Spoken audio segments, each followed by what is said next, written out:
L'acceptation, le bon côté et le mauvais. Accepter les circonstances telles qu'elles sont nous permet de passer à autre chose et de guérir. Mais pas dans tous les cas. Dans quelles circonstances est-il bon d'accepter notre sort afin de guérir? Et quand faut-il s'investir afin de prendre notre pouvoir en main et changer nos circonstances? Dans un contexte où nous n'avons aucun contrôle et que nous ne sommes pas exploités ou victimisés, l'acceptation est une pratique importante.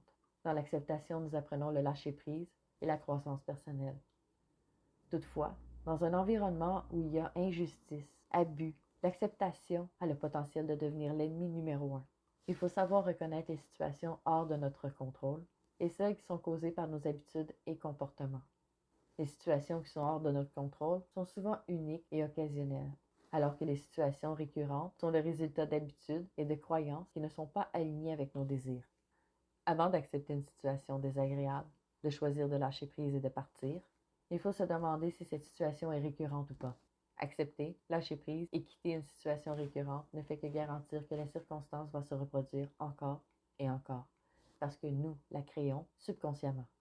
Lorsque la situation est unique ou qu'elle implique la volonté d'une autre entité, l'acceptation est la seule façon de guérir, alors que dans une situation récurrente, la seule façon de guérir est de trouver la source en nous qui cause ou attire dans notre vie cette circonstance désagréable. Nous ne devons en aucun cas accepter ces situations comme étant hors de notre contrôle, puisque nous en sommes la cause. Dans ces cas, l'acceptation n'est pas dans le lâcher-prise, mais dans notre prise de responsabilité de nos croyances, nos paroles et nos actions. Prendre responsabilité de qui nous sommes, c'est le seul moyen de guérir. Par exemple, lorsque j'étais plus jeune, j'avais tendance à attirer les relations avec abus. Je ne le choisissais pas consciemment, mais je le revivais constamment. Bien sûr, je finissais par partir, mais ce n'était pas suffisant pour m'éviter de recréer la même histoire encore. C'est en travaillant sur moi que j'ai fini par apprendre comment créer et maintenir des frontières saines et me faire respecter. Depuis, je reconnais les signes et j'agis en conséquence. Je n'ai pas accepté mon sort comme une fatalité et j'ai pris ma part de responsabilité tout en ayant une idée claire de la part des responsabilités des autres que je devais accepter.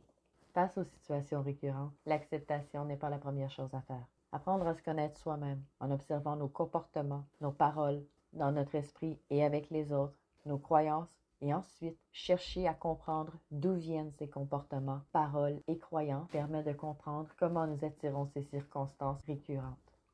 Ici, l'acceptation prend sa vraie force. Accepter que nos actions, nos paroles et nos croyances ne sont pas qui nous sommes est essentiel à notre guérison.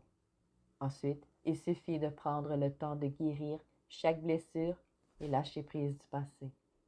Finalement, l'acceptation est la solution qui permet de passer à autre chose et de guérir, mais seulement si ce que nous acceptons est réellement terminé ou hors de notre contrôle. Accepter l'abus ou la victimisation ne permet pas de guérir. Au contraire, cela engendre plus de souffrance. L'acceptation peut être bonne ou mauvaise, tout dépend de ce que nous choisissons d'accepter. Merci beaucoup d'avoir écouté cet enregistrement.